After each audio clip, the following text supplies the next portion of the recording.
নমস্কাৰ বন্ধুসকল সকলোকে আমাৰ জ্ঞান ইকনমি চেনেললৈ পুনৰ স্বাগতম কৰিছোঁ। আজি আপোনালোকক মই DW ডকুমেণ্ট ভেৰিফিকেশ্যন সম্পৰ্কে আপডেট এটা দিব বিচাৰিছোঁ। গম পাই চাগে BTR যিসকল বন্ধু আছে তেওঁলোকৰ ডকুমেণ্ট ভেৰিফিকেশ্যন অলমষ্ট কমপ্লিট হৈছে। এতিয়া অসমৰ যিসকল ডকুমেণ্ট ভেৰিফিকেশ্যন এতিয়ালৈকে কমপ্লিট হোৱা নাই, গতিকে তেওঁলোকক অতি শীঘ্ৰে মতা হ'ব।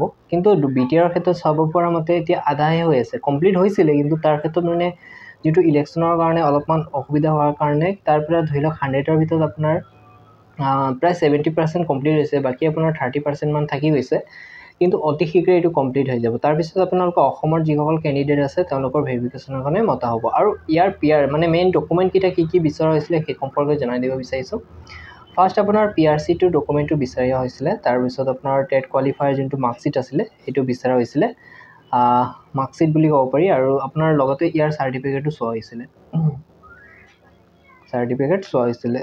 তাৰপিছত আপোনালোকে চাব পাৰিছে পোনপ্ৰথমে PRC যোনটো ডকুমেণ্ট আছিলে ইয়াৰ ক্ষেত্ৰত ফাৰ্ষ্ট পাৰ্টত বিচৰা হৈছিলে, কিন্তু ছেকেণ্ড পাৰ্টত যিসকল PRC ডকুমেণ্ট বিচৰা হৈছিলে তেওঁলোকক ইমান গুৰুত্ব প্ৰদান কৰা হোৱা নাছিলে। কাৰণ গম পাই চাগে ইমান ভিৰ থকা স্বত্তেও যদি ইমান PRC ডকুমেণ্টবোৰ চাবলগীয়া হয়, তেতিয়া কি হয়, যিসকল ভেৰিফিকেশ্যনৰ মানুহ থাকে তেওঁলোকৰ অসুবিধা হয়। সেইকাৰণে এই মেইন ডকুমেণ্ট হ'ল আপোনাৰ টেট পাছৰ মাৰ্কশ্বিট, লগতে DL-এডৰ যিবোৰ ডকুমেণ্ট আছে সেইবোৰ, আৰু লগতে আপোনাৰ BA বা BSc কৰা যিবোৰ ডকুমেণ্ট আছে সেইবোৰ। কিন্তু পাছতে যদি BA ডকুমেণ্টটো নিবিচাৰে কিন্তু নিদিব।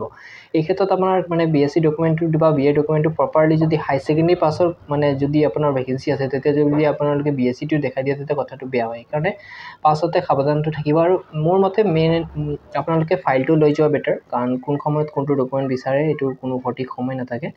সেইকাৰণে ভেৰিফিকেশ্যন অতি শীঘ্ৰে অসমৰ ষ্টাৰ্টিং হ'ব, আৰু আপোনালোকক মই অহাৰ লগে লগে জনাই দিম। মুঠতে চেনেলটো ছাবস্ক্ৰাইব কৰি ৰাখক, 100% আপোনালোকে আপডেটবোৰ পাই থাকিব। ইমানে সামৰণি মাৰিছোঁ, আৰু অতি শীঘ্ৰে ভেৰিফিকেশ্যন আপডেট আহিলে আপোনালোকক জনাই দিম। ধন্যবাদ।